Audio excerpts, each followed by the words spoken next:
Hello students, welcome to MGM Education. This is history, CHSC history. ଗୁପ୍ତ ଯୁଗର ଦର୍ଶନ ବିଷୟରେ ଟିକେ ପଢିବା। ତା ପୂର୍ବରୁ ମୁଁ ଟିକେ ତମକୁ କହିଦେଇଥିବି ପିଲାମାନେ ଗୁପ୍ତ ଯୁଗକୁ ସୁବର୍ଣ୍ଣ ଯୁଗ କାହିଁକି କୁହାଯାଏ। ଦେଖ ଗୁପ୍ତାବ୍ଦ 319-320 ଖ୍ରୀଷ୍ଟାବ୍ଦରୁ ଆରମ୍ଭ ହୋଇଥିଲା। ଆଉ ଇଏ ଗୁପ୍ତ ଯୁଗର ପ୍ରଥମ ପ୍ରତିଷ୍ଠିତା ଯିଏ ହେଉଛନ୍ତି ସେ ହେଉଛନ୍ତି ଶ୍ରୀଗୁପ୍ତା, ତାପରେ ତାଙ୍କ ପୁଅ ଘଟୋତ୍କଚ, ତାପରେ ତାଙ୍କ ପୁଅ ଚନ୍ଦ୍ରଗୁପ୍ତ ପ୍ରଥମ, ତାପରେ ଆଇଲା ତମର ସମୁଦ୍ରଗୁପ୍ତ ପରେ ନେକ୍ସଟ ତମର ଆଉଛି ଚନ୍ଦ୍ରଗୁପ୍ତ ଦ୍ୱିତୀୟ, ଏମିତି ହେଇକିରି ଏମାନେ ଫେମସ୍। ତା ପରବର୍ତ୍ତୀ ସ୍କନ୍ଦଗୁପ୍ତ ପର୍ଯ୍ୟନ୍ତ ଯିବ। ସ୍କନ୍ଦଗୁପ୍ତ ହଉଛି ଶେଷ ରାଜା ଗୁପ୍ତ ବଂଶର। ଆଚ୍ଛା ପିଲାମାନେ, ଇଣ୍ଡିଆରେ ଏଇଟା ତ ଆମର ଏନସିଏଣ୍ଟ ଇଣ୍ଡିଆନ ହିଷ୍ଟ୍ରିରେ ଯିବ, ପୁରାତନ ଭାରତ ଇତିହାସ ନାଇଁ କି। ଆଚ୍ଛା ଆଇରେ ଏ ଯୁଗଟା ହିଁ ସୁବର୍ଣ୍ଣ ଯୁଗ ବୋଲି କୁହାଗଲା। ଗୁପ୍ତ ଯୁଗକୁ ସୁବର୍ଣ୍ଣ ଯୁଗ ବୋଲିକି ଆଖ୍ୟା ଦିଆହେଇଛି। ଆକୁ ଇଂଲଣ୍ଡର ଏଲିଜାବେଥ ଏଜ୍ ଗୋଲ୍ଡେନ୍ ଏଜ୍ ସହିତ ତୁଳନା କରାଯାଇଛି। ଆଉ ସେପଟେ ତମର ଅଗଷ୍ଟିଆନ ପେରିକ୍ଲିଆନ ଏଜ୍ ଅଫ୍ ଗ୍ରୀକ୍ ସହିତ ମଧ୍ୟ ତୁଳନା କରାଯାଇଛି। ଆଚ୍ଛା, ତ ପ୍ରଶ୍ନ ଏଇଆ ଯେ ଗୁପ୍ତ ଯୁଗକୁ ସୁବର୍ଣ୍ଣ ଯୁଗ କାହିଁକି କୁହାଯାଉଛି, ରାଇଟ୍ ନା? ଉତ୍ତରରେ ତମେ ଏଇଆ ଲେଖିବ ଯେ ଗୁପ୍ତ ଯୁଗ ବା ଗୁପ୍ତ ବଂଶର ଶାସନ ସମୟରେ ଭାରତରେ ସର୍ବାଙ୍ଗୀନ ବିକାଶ ହୋଇଯାଇଥିଲା। କ'ଣ କ'ଣ ଦେଖ, ସାମାଜିକ, ରାଜନୈତିକ, ଅର୍ଥନୈତିକ ସ୍ତରରେ ସ୍ଥିରତା ଓ ଶାନ୍ତି ଥିବା ସହିତ, ଧାର୍ମିକ କ୍ଷେତ୍ରରେ ଧର୍ମନିରପେକ୍ଷତା ଥିବା ସହିତ, ସାହିତ୍ୟ, ବିଜ୍ଞାନ, କଳା, ରାଇଟ୍, ଗଣିତ, ସ୍ଥାପତ୍ୟ, ଦର୍ଶନ, ସବୁ କ୍ଷେତ୍ରରେ ଗୁପ୍ତ ଯୁଗ ଆକାଶ ଛୁଆଁ ବିକାଶକୁ ଉପଲବ୍ଧି କରିଥିଲା।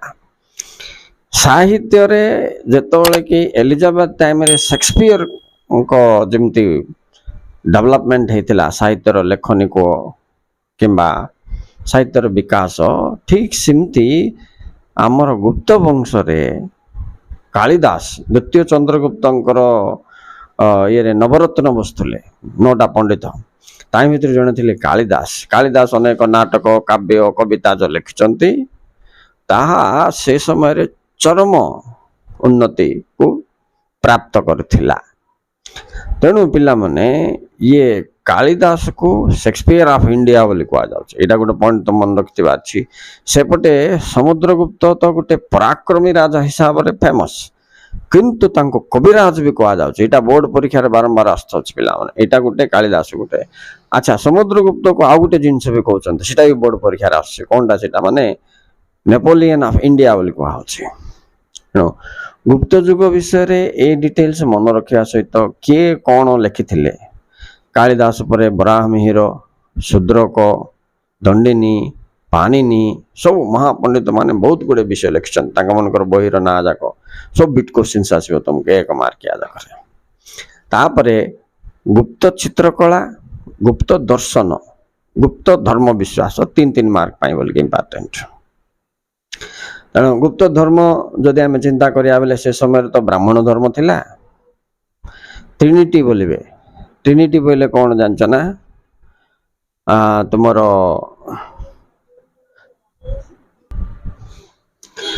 ବ୍ରହ୍ମା, ବିଷ୍ଣୁ, ମହେଶ୍ୱର ତ୍ରିଦେବକୁ ପୂଜା କରୁଥିଲେ ସେ ସମୟରେ।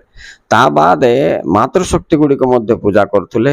ପ୍ରକୃତିର ଉପାସନ ଥିଲା। ଏଇଟା ବ୍ରାହ୍ମଣିକାଲ ରିଲିଜିଅନ ବୋଲି କହୁଥିଲେ ସେ ସମୟରେ। ବ୍ରାହ୍ମଣ ଧର୍ମ ପ୍ରଚଳିତ ଥିଲା। ଆଚ୍ଛା, ତାପରେ ସେ ସମୟରେ ବୌଦ୍ଧ ଧର୍ମ ଆଉ ଜୈନ ଧର୍ମ ମଧ୍ୟ ପ୍ରଚଳିତ ଥିଲା, କିନ୍ତୁ ଧର୍ମକୁ ନେଇକି ମତାନ୍ତର ଭେଦଭାବ ନଥିଲା। ତେଣୁ ଗୋଟେ ପ୍ରକାର ଧର୍ମ ନିରପେକ୍ଷତା, ସେକୁଲାରିଜମ, ରିଲିଜିୟସ୍ ସେକୁଲାରିଜମ ସେ ସମୟରେ କଣ୍ଟିନ୍ୟୁ ଥିଲା ବୋଲିକି ଆମେ କହିପାରିବା। ତେଣୁ ଏ 3ଟା ଜିନିଷ ଦେଖିବା ବେଲେ ସେଠୁ ଆମକୁ 3ଟା ତାଙ୍କର ଦର୍ଶନ ମଧ୍ୟ ଜଣା ପଡ଼ିଯିବ। କେମିତି? ବୌଦ୍ଧ ଦର୍ଶନ ଅଛି, ଜୈନ ଦର୍ଶନ ଅଛି, ହିନ୍ଦୁ ଦର୍ଶନ ଅଛି। 3ଟା ଦର୍ଶନ ଗୁପ୍ତ ଯୁଗରେ ପ୍ରସିଦ୍ଧି ଲାଭ କରିଥିଲା। ଆଚ୍ଛା, ହିନ୍ଦୁ ଧର୍ମର ତୁମର ଅନେକ ଗ୍ରନ୍ଥ,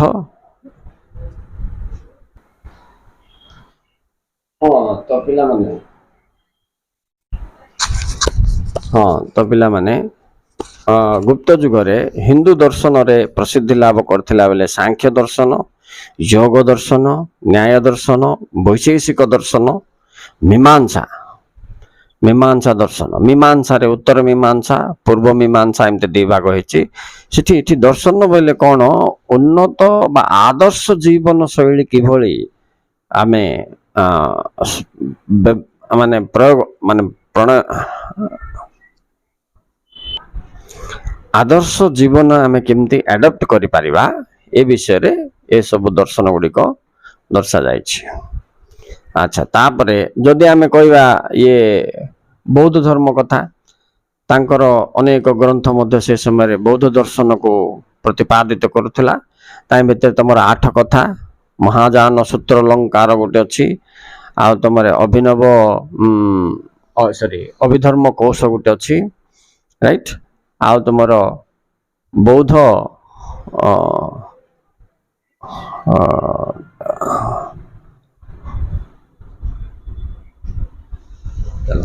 ନେକ୍ସଟ ପିଲାମାନେ ତାପରେ ଯିବା ଜୈନରେ ତମର କ'ଣ ଅଛି? ଜୈନ ଦର୍ଶନ କଥା ଯଦି ଆମେ ଚିନ୍ତା କରିବା ତ ତାଙ୍କର 2ଟା ପ୍ରସିଦ୍ଧ ଗ୍ରନ୍ଥ ଥିଲା। ଦର୍ଶନ ଉପରେ ସେମାନେ ଅତି ସୁନ୍ଦର ଭାବରେ ଦର୍ଶାଇଛନ୍ତି ଆଦର୍ଶ ଜୀବନ କ'ଣ, ରାଇଟ୍। ସେଟା ହଉଛି ନିରୁକ୍ତି, ଆଉ ଗୋଟେ ହଉଛି ଚୂର୍ଣ୍ଣି। ତେଣୁ ଆମେ ଏବେ ଜାଣିଲେ ଯେ ହିନ୍ଦୁ ଦର୍ଶନ ଅଛି, ବୌଦ୍ଧ ଦର୍ଶନ ଅଛି, ଜୈନ ଦର୍ଶନ ଅଛି। ତାଙ୍କର ମୁଖ୍ୟ ପୁସ୍ତକ ଗୁଡ଼ିକ କ'ଣ କ'ଣ? ଏଗୁଡ଼ାକ ବି ପିଲାମାନେ 1 ମାର୍କ 2 ମାର୍କ ବିଟ୍ କ୍ୱେଶ୍ଚିନ୍ ଆସିଥାଉଛି ପରୀକ୍ଷାରେ, ଆଉ MCQରେ ମଧ୍ୟ ଆସିଥାଉଛି ବୌଦ୍ଧ ଧର୍ମର। ତେଣୁ ଦର୍ଶନ, କଳା ଏବଂ ତାଙ୍କର ଧର୍ମ ଓ ସାହିତ୍ୟ, ଏ 4ଟା ଜିନିଷ ଉପରେ ତ ବହୁତ ଫୋକସ୍ କରିବ। ନେକ୍ସଟ ଆଇଲା ତାଙ୍କର ବିଜ୍ଞାନ ମଧ୍ୟ ବହୁତ ମହତ୍ୱପୂର୍ଣ୍ଣ ପିଲାମାନେ। ବିଜ୍ଞାନରେ ତମର କିଏ ରହିଥିଲା? ଆର୍ଯ୍ୟଭଟ୍ଟ, ବ୍ରାହ୍ମୀର, ତାପରେ ଆଉ ଜଣେ ଥିଲା ବ୍ରହ୍ମଗୁପ୍ତ।